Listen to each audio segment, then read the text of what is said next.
Hello and welcome to another video here at AV Forums. This time we're taking you through our recommended picture settings for the Hisense N6800 Ultra HD 4K LED LCD TV.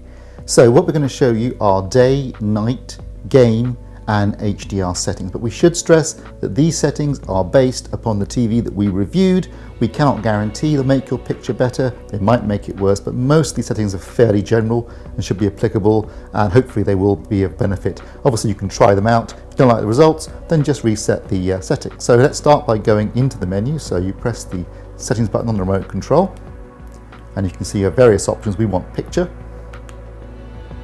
and then up here you can see picture mode. Now, cinema night, that's the nighttime mode. So we'll start with that one. We want to apply it to all picture modes, to all sources, as you can see there. That means that you'll do this once and then it will apply to every source you have connected to the TV. Very useful little feature actually. Now, contrast, set that to 40. That's the point at which this won't clip whites. Brightness, you can leave it as default setting of 50. That gives you a good black level with no crush. Color saturation, leave that at 50, again, default setting. Backlight, we've set to 24. This will give you an image that's more than bright enough for watching TV at night. You don't want it too bright because that can be fatiguing for your eyes. Under aspect ratio, you can see it's grayed out. That's because we're sending a 4K signal to the TV at the moment. If, however, it isn't grayed out, select 16:9, or in fact select direct, and that will give you the image that you want in the correct aspect ratio. And as you can see in here, make sure overscan is turned off when available, because again you don't want it scanning the image because that actually takes away fine detail. Sharpness, leave it 0. Adaptive contrast, leave off. Warm color temperature warm. Ultra smooth motion, off. Local dimming, we've turned it off. Basically this local dimming system isn't particularly effective. In fact, actually it made very little difference to the image, so in fact we found it best just to leave it off. The black levels, the native black levels of this TV are actually very good for an LED LCD panel, so just leave it off. Noise reduction, turn that off, and same for MPEG noise reduction. And then into the expert settings. Now, we've used a gamma adjustment of 2.4, as you can see down here. That's because this is the nighttime setting. And we're going to go into the white balance control. Now, we're using the 2-point here. Color gamut, you can leave it auto. There was an excess of red and an excess of green in the grayscale. So as you can see here, under red gain and green gain, we've had to bring those down. Once we did that though, we had a very accurate grayscale with a nice smooth even transition from black to white in shades of grey. And then up here under color tuner, we did a few little tweaks to the color as well. As you can see down here, it says apply color tuner to all picture modes. Very handy setting again, because you can do it once and apply it to all the picture modes, and they were all very similar in terms of their color performance before calibration. So set it to that, and then under red, you can see we've got hue 0, saturation -1 and brightness 0. Under green, hue -2 and saturation -3. Under blue, no changes there. Yellow, hue -2, saturation -1. Cyan, hue 1 and saturation -4. And finally under magenta, no changes there either. Okay, so that's basically our settings for a nighttime mode. So let's go back to the beginning, up to here, and then we'll go on to cinema daytime mode. And as you can see, it immediately gets brighter. That's the general idea. We want a brighter setting for watching TV during the day when there's more ambient light in the room, but we still want it to be accurate. So again, I'm applying this picture mode to all sources.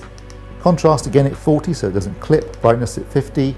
Color saturation at 50. Now I've got the backlight set to 60 to give you a nice bright image for a room with a lot of daylight in it. Now obviously this can vary from room to room, depends on your room. You might have a lot more daylight, maybe lots of windows, or very small windows and it's quite dark during the day, but this is certainly applicable for my room. Under advanced picture settings, again, overscan off if applicable, sharpness 0, adaptive contrast off, color temperature warm, ultra smooth motion off. You can experiment with this if you're watching football, but we actually didn't find it to be a particularly effective system, to be honest, and just left it off, particularly when watching film-based content. Again, local dimming off, noise reduction off, MPEG noise reduction off. Under expert settings, well, we've applied the color tune to all settings, so that's fine. And then we're using a gamma adjustment of 2.2 for the daytime setting. And under white balance, We've used the same settings actually as with the nighttime mode, so -8 for red and -7 for green. Okay, back to the beginning, and we've got the PC game mode. This is the one you want to use when you're gaming to get the lowest input lag. Again, applying picture mode to all sources, contrast 50, brightness 50, color saturation 50, backlight 50, advanced picture settings, overscan off, sharpness 0, adaptive contrast off, color temperature warm, local dimming off, noise reduction off, and MPEG noise reduction off. I mean, it actually doesn't give you the option of using the ultra smooth motion, and you want to turn off as many processing things as possible because you want to keep the processing to an absolute minimum in order to keep the input lag as low as possible. And under the expert settings, again, color tuner we're applying to all the modes, so that's fine. And then under white balance, again, it was the same as with the nighttime and daytime settings, so -8 for red gain and -7 for green gain. And we're using a gamma adjustment of 2.2 for the game mode. Okay, so those are our settings for daytime, nighttime and gaming in SDR, standard dynamic range content. Now we're going to switch our input to an HDR signal, and then we'll show you some HDR settings as well. Okay, we're now sending an HDR signal, so if I go back into the menu system, again select picture, and as you can see we now have our HDR options. So we're going to be using the HDR Night Setting for our HDR movie mode.